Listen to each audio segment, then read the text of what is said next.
एक बार मधुमंगल बैठो तो माने देखी ठाकुर जी वंशी बजा रहे हैं, तो जैसी वंशी बजाई तो वो सब ब्रज की स्थिति मैंने बताया ना, यमुना जी रुक जाती हैं, वृक्षों में पुष्प प्रकट हो जाते हैं, फल आ जाते हैं, सब लोग बाग अपने कार्य छोड़ देते हैं, दूर दूर तक हिंसक जीव भी अपने कान उठा करके ठाकुर जी की ओर देखते हैं।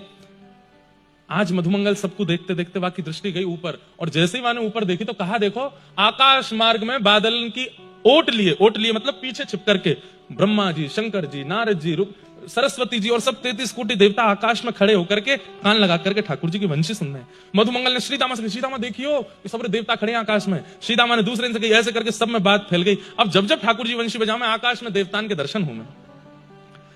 एक दिना मधुमंगल श्रीदामा किशोरी जी की सबरी सखीन के यूथ से बोले, हमारो लाला जय जय तो नहीं है, पर हमारो लाला जय जय ते भी ऊपर है। बोले क्यों? बात सुनो पहले पूरी। बोले क्यों? बोले हमारो लाला जब बंशी बजावे ना आकाश में देवता प्रकट हो जाए।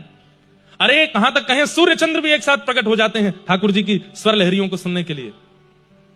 हमारे लाला, तुम्हारी किशोरी जी सुंदरता में ऊपर होंगी, तुम्हारी किशोरी जी धन धान्य में ऊपर होंगी, तुम्हारी किशोरी जी गायन में ऊपर होंगी, तुम्हारी किशोरी जी नृत्य में ऊपर होंगी लाला से, पर संगीत में तो हमारो लाला अग्रगण्य है। ललिता जी ने कमर कसी, बोले अगर किशोरी जी लाला से ऊपर निकली तो? बोले तो जीवन भर तेरे चरणन को स्पर्श करूंगा, वचन दे के कह रहा ये मधुमंगल, जब जब ललिता सामने आवेगी तब तक साष्टांग प्रणाम करूंगा अगर किशोरी जी ऊपर निकल जाए तो बोले फिर कर लें एक कार्यक्रम। बोले हाँ करो। ठाकुर जी तो सब ब्रजवासी जाके बोले लाला हमारी लाज बचाई लियो, ऐसी बंसी बजाइयो कि लाला ये सबरे देवता आकाश में खड़े खड़े नृत्य करने लगे। ठाकुर जी बोले तू चिंता मत करे, आज तो देख आमने सामने वाली बात है। सब सखी गई किशोरी जी के पास है, किशोरी जी आज श्याम सुंदर को परास्त करना है। किशोरी जी बोले नहीं, वो सदा विजयी रहे, मैं क्यों परास्त करूं उनको? नहीं आज हम सखी सखान के बीच की बात है, हमारी लाज रखो। तो किशोरी जी वीणा बजाती हैं। किशोरी जी वीणा बजाती। अच्छा, अभी कुछ समय पहले रेवासा धाम में कथा थी पूज्य मलुकपीठ वाले महाराज जी के सानिध्य में, तो महाराज जी ने वहां पर एक कितनी सुंदर बात बताई।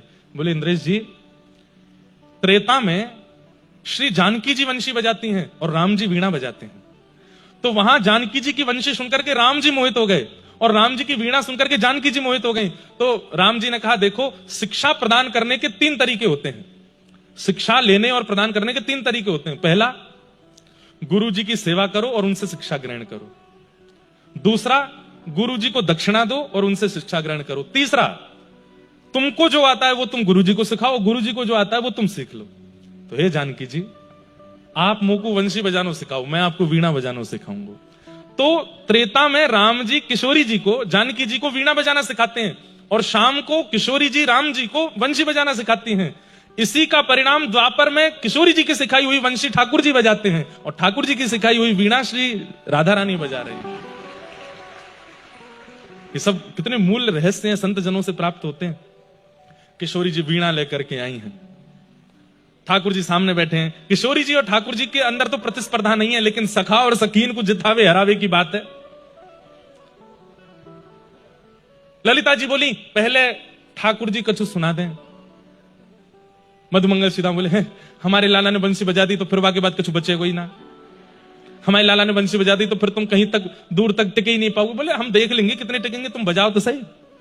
ठाकुर जी ने अपने अधर पर वेणु धारण करी और महाराज यहां से प्रारंभ करते करते करते जैसे ही ठाकुर जी ने अपना मुखमंडल झुकाया और जब तेर सुनाई है, आहा, वृंदावन में आधा आकाश काला है और वहां चंद्रमा है, आधे आकाश में दिन है, वहां सूर्य है। आधे आकाश में रात्रि की निशा में जागृत होने वाले देवता खड़े हैं और आधे आकाश में जागृत अवस्था में खड़े होने वाले देवता खड़े हैं। यमुना जी स्तब्ध हो, आधे आकाश में दिन है, वहां सूर्य है। आधे आकाश में रात्रि की निशा में जागृत होने वाले देवता खड़े हैं और आधे आकाश में जागृत अवस्था में खड़े होने वाले देवता खड़े हैं। यमुना जी स्तब्ध हो गई है, पवन बह रही है और हवा में भी चंदन की सुगंधी आ रही है। अद्भुत है, उस दृश्य का वर्णन नहीं कर सकते। ठाकुर जी की ऐसी वेणु सुन करके ललिता विशाखा भी झूमन लगी।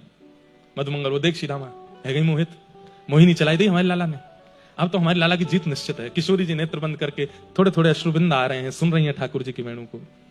कोई निश्चय, इसमें कोई संशय नहीं, ठाकुर जी की वेणु अद्भुत है। थोड़ी देर बाद जब ठाकुर जी ने वेणु रव विश्राम किया तो सब पूछने लगे क्यों विश्राम कर दिया, और बजाओ।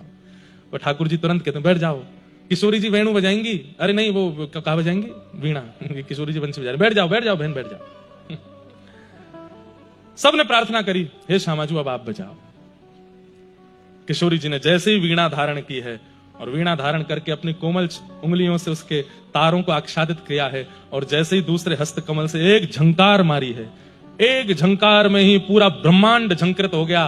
ठाकुर जी के वेणु रव से तो आकाश में देवता प्रकट हुए थे, लेकिन किशोरी जी की एक झंकार से ब्रह्मांड का भेदन हो गया। सारे देवता पृथ्वी पर आकर के गिरे, सन्मुख प्रकट हो गए। ब्रह्मादि देवता सब हाथ जोड़ करके किशोरी जी के चरणों में वंदन करने लगे। ठाकुर जी नृत्य कर रहे हैं, विजय हो, जय जय हो, हमारी श्री जी की विजय हो। और जो विजय माला थी जिसके गले में पहना थी, ठाकुर जी ने बिना सीधामा मधुमंगल से सीधे लेके गए, किशोरी जी गले में पहनाई दी। बोले आपकी विजय हो श्री जी, आपकी जय हो, हमारी किशोरी जी जीत गई। ऐसे हमारी व्रज की लीलाओं में ठाकुर जी अनुग्रह कराते हैं। ये प्रिया प्रियतम की मधुर बड़ी बड़ी लीलाएं हैं, सुंदर सुंदर लीलाएं हैं, जिन लीलाओं को सुनकर के कहकर के संत जन ऋषि जन आनंदित होते हैं, निमग्न होते हैं भाव में।